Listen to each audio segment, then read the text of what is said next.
Yeah, let's plug it in. All right, success. That's a good sign. See the amps going up there.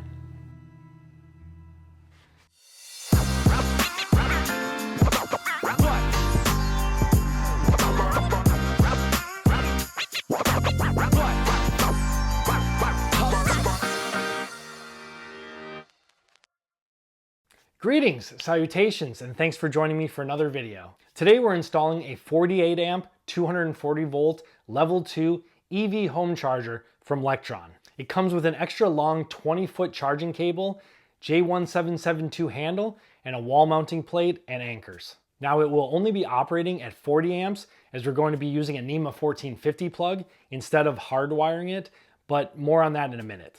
Now this video isn't sponsored, but Lectron did reach out to me a few months ago and asked me if they could send me one of their new level 2 home chargers to see if I could test it and give it an honest review. I also want to note that I get offers like this almost every week and am pretty picky about who I work with. I was pretty impressed with their team and felt like this product deserved a review.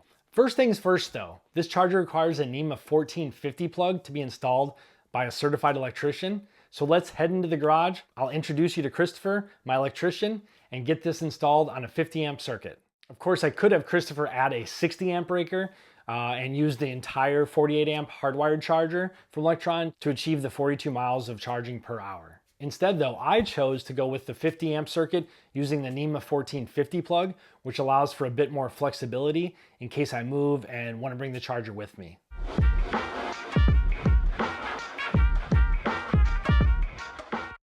Okay, so we're in the garage and about to get a NEMA 1450 outlet installed on a 50 amp circuit by Christopher here from Kedron Electric. He serves the southern side of the greater Nashville area, and he's here today to obviously do the install, but also tell us a little bit about what he'll be doing here today, what things to take into consideration when installing an EV charger, and approximate prices for an installation. Hey Christopher, thanks for coming out here today. So one of my initial questions to you when you first came out for a free quote was to do a 50 amp or 60 amp breaker. And from my understanding, if I wanted to hardwire a 48 amp charger to get the top charging speeds for a level 2, I'd need a 60 amp breaker. But one of the drawbacks we talked about with that was you limit your options if you decide to get a new charger down the road, as I need to get it professionally removed and the new one hardwired and installed again, versus if I go with a 50 amp with a NEMA 1450 plug, I then have the flexibility to swap out chargers and easily take it with me if I move.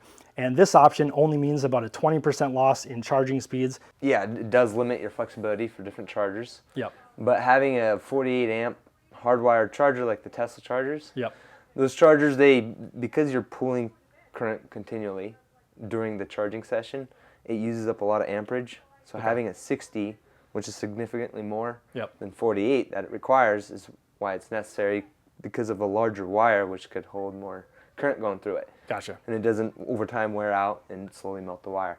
So that's why they want to upsize it. The benefit with hardwiring it is you get faster chargers, but with a plug, you get that option. Things to consider is room in the panel. A lot of people don't necessarily have the space. A lot of times you have sub panels, main panels. Subs are typically fed between 90 and 125 amps. Okay. A 50 amp EV charger will use quite a bit of that. So depending on what loads you have, it doesn't necessarily mean you could just come out of any panel. So in this situation, this is a sub, but it's being fed with a 225 amp main breaker. So we have the space. We could. Then the next thing to consider is where the location of the EV plug will be, whether it's hardwired or it's a plug. Because that will determine the distance from that panel, the difficulty of routing the wire, the cost and the extra length of wire. The farther away it is, the higher the cost. And that's the main driver of cost, is usually where it is, the location? Okay. Routing, the labor getting it through properly, legally, and then the material is just significantly more. Okay. So keeping it close, like this situation, we're going to try to get the plug right here. Yep. That's something, this is a good best case scenario. Okay, cool. Okay, so obviously I decided to go with the NEMA 1450 outlet. So now that we know what option is right for me, What are you going to be doing today, and what things should a homeowner take into consideration when getting an EV charger installed? The most important thing ever when you're dealing with electricity is to do it safely. Yep. And like today, we're going to shut the power off to the entire panel. Okay. We don't want to ever run the risk of working hot. And so while I'm sure every house and situation is different, what price range can people expect to pay, and what things factor into pricing? I know one of them we talked about, the main one was location, but is there kind of a ballpark figure? I know, again, every location around the country is different, or around the world in this case, but is there kind of a ballpark that, you know, it starts at here and kind of goes up to here? But it could be as low as 200 and it could get as upwards of 1,000. For today's work, the number one thing we're going to do, we're going to shut off the power. We're going to kill the whole power inside this entire sub panel with the main disconnect. Once the power is off, that's when we'll go in, we'll clean up some of the original wiring. There's a bus bar, grounding bar. That doesn't have any more free space, so we're going to add a new one, and that way we could have space for the new circuit. Once that is all complete, then we'll proceed with installing the plug itself. We'll come up with the desired height that we want. Once the height's there, considering that there are studs on either side of this panel, we are shooting for a little bit of space right here. Okay. That way we could have an easier installation just coming right down. Nice. From the panel. We don't have to cut any sheetrock, routing our wire any specific way. Just coming straight into there. Then once that is complete, we'll install the outlet, secure the box, install the outlet, make sure everything is proper, it's packed neatly so that there's no shorting or damage in there, causing the breaker to trip once it's all complete. Then we'll work our way to powering it. We'll install the breaker, land the wire. We'll start by first connecting our ground, okay, our neutral, and then our two different phases, okay, to the breaker. Then once the breaker's in and all of the installation is finished, we will turn on the power, and then the moment of truth, the final turning it on. Cool. And today I'm going to be testing it. I don't have the actual charger here yet, or the charging station from Lectron, but I think it should be here later this week. But I do have the Tesla mobile charger. Perfect. The one thing I have of note is that one actually only charges up to 32 amps, and then realized that, yeah, that makes sense, because when I've been at campgrounds lots of times, it's a 50 amp breaker there, but then it ends up only charging at 32 amps. So kind of, I guess, a downfall of the Tesla mobile charger. But if you do get a 1450 EV charger installed, you should be able to get the full 40 amps out of it. The number one thing is to know what you're doing. Yeah. You know, a lot of people aren't familiar with it. That's why they should call an electrician. Right. But I don't necessarily believe that you shouldn't do work on your own home. Right. You know, I'm a believer in that. But if you know what you're doing. Yeah. And so if you ever I draw the line at death, when death is a possibility. That's a possibility. Right. And the thing is, like, not everybody has this kind of luxury where they could shut the power off to this panel. Yep. You know, this is a sub, and that's a main. Right. But oftentimes we're working out of the main. So even if you shut the main breaker, you still have the main line, the wire feeding that panel. Those are still on. Okay. Even though the rest is off, those are still on. And it really doesn't take much to accidentally hit one of those terminals. Right.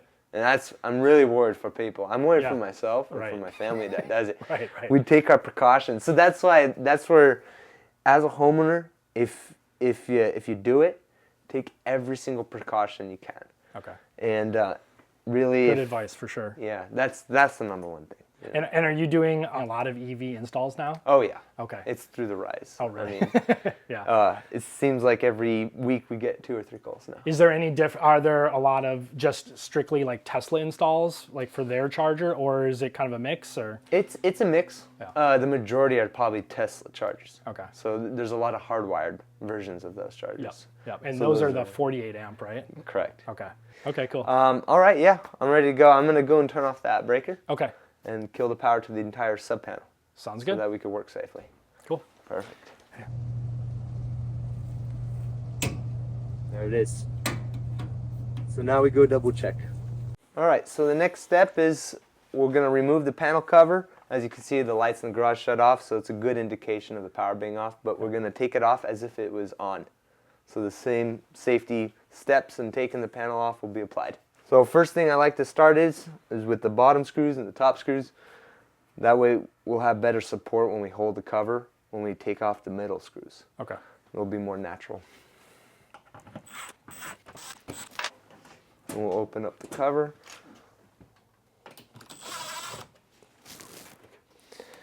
So now that the panel cover's off, we'll be testing for power. Initially, I like to use a non-contact voltage tester. Okay. It's rated between 50 volts and 1,000, so it should be good. This is typically a 240 volt service. Yep. That's what's usual for homes. So we go in, touch. It's indicating that there's no power. Now usually you want to test this on like a known live source, then test it on what you're looking to make sure is off, and then back to a known live source. I have the power shut off, so what I'm going to do is I'm going to take my multimeter and also test it for voltage using the leads. Okay. All right, so we're going to test with our voltimeter. We're going to keep it in the voltage position.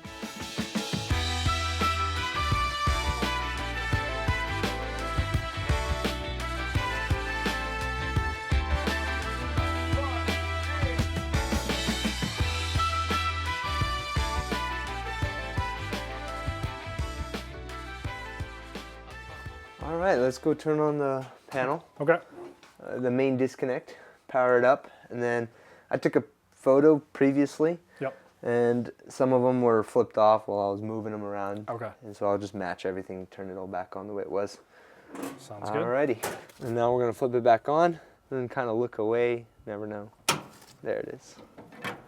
Perfect. I'm gonna turn on all the breakers that were previously on. Should be on. And now we'll test for voltage. Now these are our two phases. This is our ground, that's our neutral. So we should have 240 volts between the two phases. So there's our power. Now you may be wondering why it may not exactly be 240 volts. And that's because there's always a little bit of pollution in every electrical system. It depends with how far away you are from the substation. Well, we're still testing. We'll be looking to see if we have 120 volts between each phase. We're good there and we're good there. And then between ground, we will want to have also 120 volts between the ground. There it is. So we're good to go. All right, so that's it? That's it. Cool. Okay, Christopher is now done installing the NEMA 1450 outlets, so we're going to do a little test to see how many kilowatts per hour we're adding using the Tesla mobile charger. I'm still waiting on the charger from Lectron, which should be delivered later this week, which I'll be installing myself as it's super easy. Basically, all you have to do is just hang it on the wall and then just plug it into the NEMA 1450 outlet. Now we should be getting around 29 miles per hour of range added at 7.7 kilowatts per hour.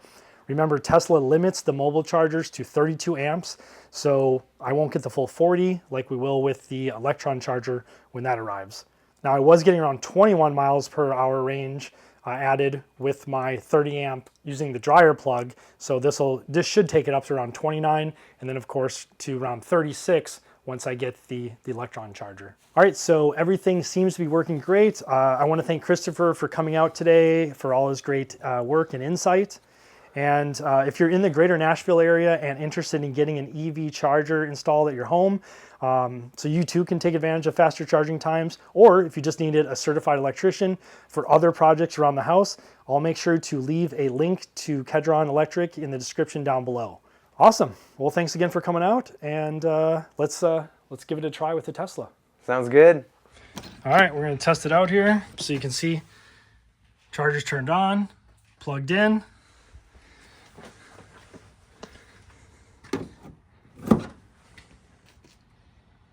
Now we're going to wait for, hopefully, a green light there. There we go.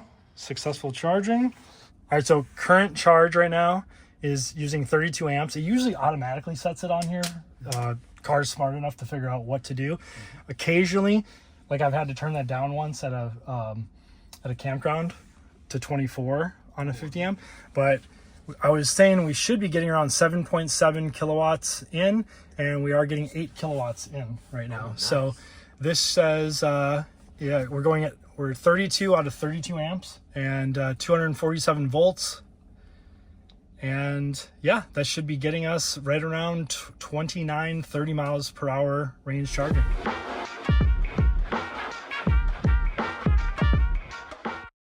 All right, so I'm back here in the office, and it's actually been a while since Christopher installed the 50 amp plug. As many of you know, I've been out west camping since the beginning of the year, but I did fly home recently from Vegas to take my mom on a trip to Germany, as well as Denmark and Poland. So the home charger Lectron sent me came a day after I took off for my trip, just after Christmas, so I wasn't able to finish the video. Also, because my Model Y is back in Vegas, I rented a Model 3 through Hertz so I could finish this video.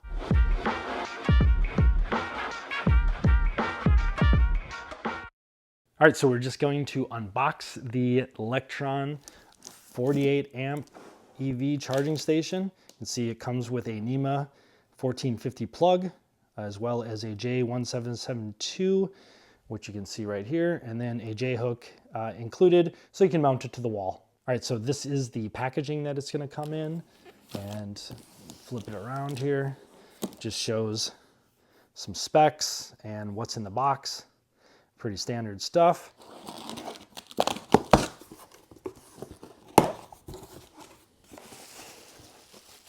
So we'll remove that. Got a little user manual here. All right, we will actually take a look through this in a minute and follow any directions, but we'll get back to that here in a minute. All right, and so for the charger, oh, it looks nice.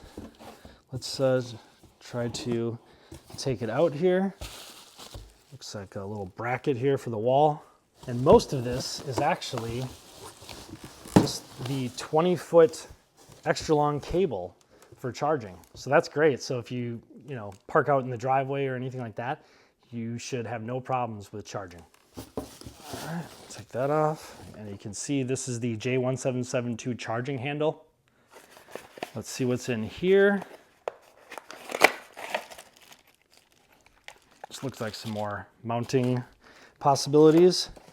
All right, as we take this off, here is the NEMA 1450 plug that's going to go into the wall. All right, and so that's pretty much it. Just the J1772 charging handle that we got right here. And then we will have to put a Tesla adapter onto the end of this, which I have in the car. And the other end, of course, that's going to go into the wall is going to be the NEMA 1450 plug. All right, so I'm going to take a quick peek through the manual, and then let's head out to the garage and get it installed.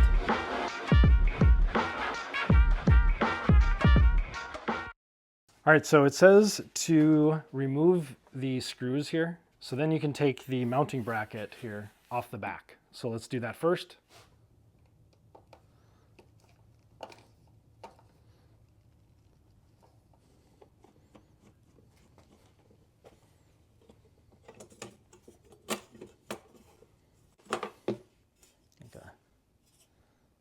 All right, so it does say that by default, it's automatically set to 48 amps.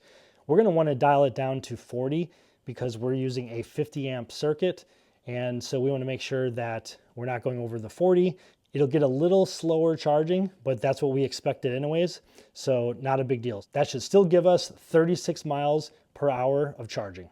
So it looks like we just take this off, and then there should be a little dial in there, and you just turn it to 40. Of course, nothing's plugged in right now, so there's no danger. All right, there we go. All right, so if you can see inside there, you can see that the dial is set on 4 right now, which if you look over here, shows that that is 48 amps. We want to put it to number 3, which is 40 amps. So we're going to move that little red dial in there and just turn it one spot to the left to 40 amps. All right, so I think this skinny flathead might work. What's interesting is that there's not like a click. It just turns toward that. So it doesn't seem to be quite an exact science. All right, so I have the J hook right here. I'm gonna put that on first because I know where I want it to go. I have a shelf that's gonna be right here, kind of covering up part of it. And you have the NEMA 1450 outlet right here, which is what the charger will be plugged into. I put 4 little dots here so I can make sure I know where I want the J hook to go. So it's gonna go right here. And then cord will wrap around here, kind of just behind the shelf. All right, so I'm gonna do 4 little pilot holes right here.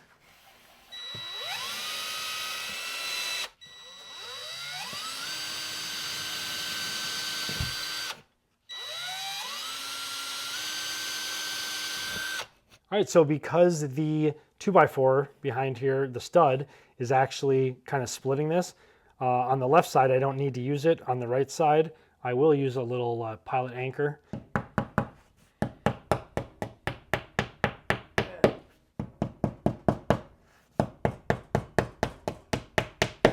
And for anybody wondering, I did turn off everything. So the whole house is completely off right now. So you gotta be safe. All right, time to drill the first one in. This is going into a stud, so like I said, don't need the anchor back there.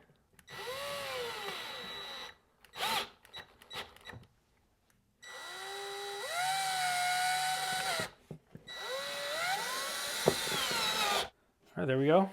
All right, now I'm gonna put the plate on the wall, and I just have to determine where to put it exactly, and then just use a pencil. All right, so now I'm gonna drill the holes for the plate.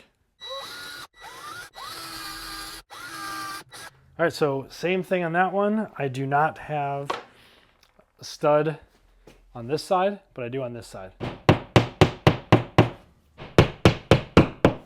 All right, then we'll put the plate on.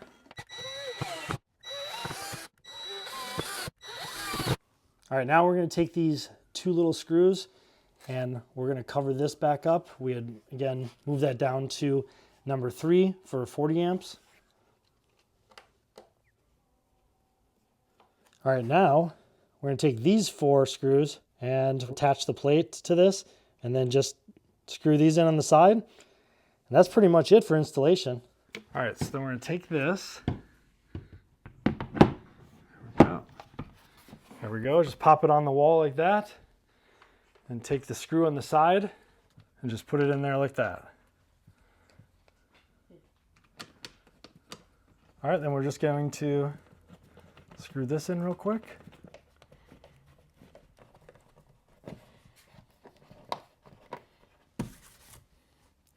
All right. All right, so that's basically it. It's all installed. Of course, I have to still turn the power back on and then plug in the 1450 right there. And you can see right there I have the J1772 handle, which I will get my Tesla adapter to plug into in a second. We'll turn it on and make sure everything works okay. All right, so everything is turned back on electricity-wise. So we're gonna go ahead and just kind of get this wrapped up around it. Make sure that this goes on there good. Take this off. It comes with a little rubber thing on the end there, but you can actually just take this. There we go. It fits pretty good. Should be ready to plug it in, so let's give it a go. All right, so I left just enough cord to go right over here. You can see it's plugged in nicely there. But now the real test comes, will it work? All right, let's hit the button. There we go, it's on. All right, so as you can see here, it is rated for the 40 amps. So switching it to that 3 on the rear side of the panel worked great. It shows 244 volts, currently 60 degrees. I guess that's this little thing right here. The box, it tells you like if the temperature goes up too high, things like that. All right, so here it is. Got the J1772 handle. Just push that, pops right out. See the end of it right there. And again, we will attach the Tesla J1772 adapter to charge. Pop this right back in. Goes in there nicely. Got a nice little area here to wrap the cord around. And again, it's a 20-foot cord, so should have plenty to even charge outside if needed. And then here we have the Lectron charger that is running at 240 volt, 40 amp. Again, it's a 48 amp charger if you're hardwired, but I'm not. I'm using the NEMA 1450 plug. So instead it's rated for 40 amps. And so yeah, we should get about 36 miles per hour charging. All right, so I use a lot of this area for storage anyway, so I wanted to be able to push the shelves up against it, and that doesn't seem to be a problem. Just goes right up against it right here. So that works. And then of course, that's why I ended up putting the cord over here. Give me a little more room and charge in the driveway if needed. I could, of course, take the Model 3 that I'm renting here, flip it around if I wanted to, and just charge from the driveway. But I'm gonna pull it in the garage and let's test this baby and see how well it works.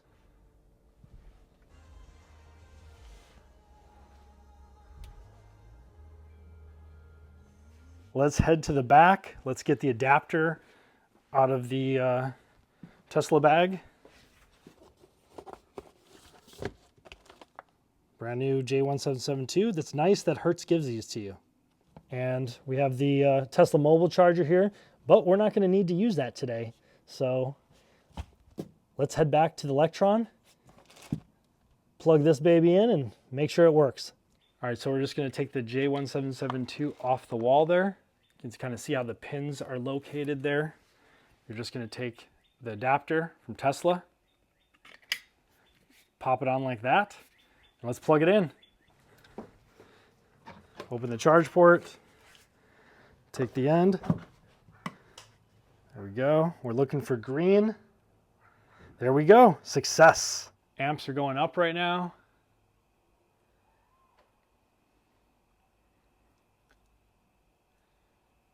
Let's check in the car. All right, you can see we're currently getting 8 kilowatts. I think it's supposed to go up to 11, but let me look. All right, so I can see too that it's currently trying to charge at 32 amps. So I'm a little perplexed on why the car is charging at 32 amps and not at the full 40 amps. I'll check back in with you in a minute. All right, so I'm here scratching my head and trying to figure out what it could possibly be. And I've only come to 2 conclusions. Either it's the Tesla J1772 adapter and that's limiting it, but I think it actually might be the Model 3. You know, I have a Model Y. I'll have to do a little research inside in a minute and check on that. I'm wondering if the Model 3 limits it to 32 amps. And since I have a Model Y, it should be charging a little faster. So I don't know. I'm going to look that up real quick, see what's going on there. I mean, these are things that just happen for everybody when they're doing an install. I guess you get to come along the ride for my pain. But I'll look it up, I'll figure it out, and I'll be right back. All right, so I figured it out. So yeah, everything's working fine. Problem is, it's the car. So, well, this kind of blows because I was going to show you guys that it can charge up to 36 miles per hour. Instead of the normal 21 like I had in my previous video where I used my dryer outlet. But I was excited to go from 21 to 36. Problem is the Model 3 standard range that I ended up renting from Hertz actually tops out at 32 amps when you're doing any type of level 2 charging. It tops out at 32 on the standard range. So I can't even get this up to. So at least it wasn't anything that I did. It's the car that's doing it. So not a big deal. I wish I had another Model Y to show you to show that it does get that. But I also asked Lectron and you will get the full 36 miles per hour charging. So unfortunately, it just happens to be the car that I rented. But yeah, so going from 21 miles per hour charging, which I have been doing for the last year and a half, all the way up to 36, that's going to be a welcome sight. Man, I really wish I had my Model Y long range here so I could show this going all the way up. And honestly, it kind of bums me out because that was the main thing I wanted to show you. But my car's back in Las Vegas and I don't have another Model Y just sitting around. Other than that, that's the main reason that I'm really excited about the Lectron is that I'm going to get faster charging when I am at home. So setup was actually really easy. Setup should take you about maybe 15 minutes. That's all really simple. It's just the fact of you got to have the proper car if you're going to do a video. All right, so unfortunately, like I said, I don't have my Model Y long range here, so I can't show the full 36 miles per hour charging, but I will put a little graphic up on the screen here in a second. Yeah, you can see here on the chart, it shows 50 amp breaker, 40 amps max, 9.6 kilowatts. We were only getting 8 or 7.7 or 8. And then that should be on a Model Y, 36 miles. On a Model 3, 37. Problem is the standard range Model 3 only charges up to 32 amps. And that's giving me on the Model 3, 30 miles per hour right now. So not terrible by any means, but not as fast as it could be. And if I had a 60 amp breaker hardwired with the 48 amp charger like I currently have, I'd be getting 11.5, 12 kilowatts. And that would be around 42 to 45 or so miles per hour charging. I know it's all a little confusing, but this chart definitely helps it. And if you really look at this chart, what I was getting, if you watched my video on how I plugged into my dryer outlet, which is 30 amp, and I was getting around 5.7 to 6 kilowatts in and maximum output of 24 amps, and I was getting 21 miles per hour charging. So right now, 21 up to 30, but if I had my Model Y here, I'd be able to get 36. Like I said, setup was simple. It took about 15 minutes. It just comes down to when you run into an issue like this, because I don't have my car here. It's back in Las Vegas right now. Now, this charger doesn't have all the bells and whistles of like Wi-Fi and being able to go into like the Lectron app and, you know, set charging times so you can charge during, you know, off-peak hours or things like that, or before work. But that's okay, because Tesla has that built in. When you're in the app, or of course in the car here, you can just go in and hit schedule and schedule charging for certain times, like during off-peak hours, like it says. So that's not a big deal for Tesla owners. So if you're looking for just a good, solid charger that doesn't take long to set up, isn't very expensive, the Lectron 48 amp charger is a great choice. Just got to make sure that you have a car that can accept that much. And the Model 3 standard range isn't it, unfortunately. But I'm looking forward to getting my Model Y long range back here in a few months, and then we'll be able to charge up to 36 miles per hour. So looking forward to that. All right, so let's head back in and close this video out.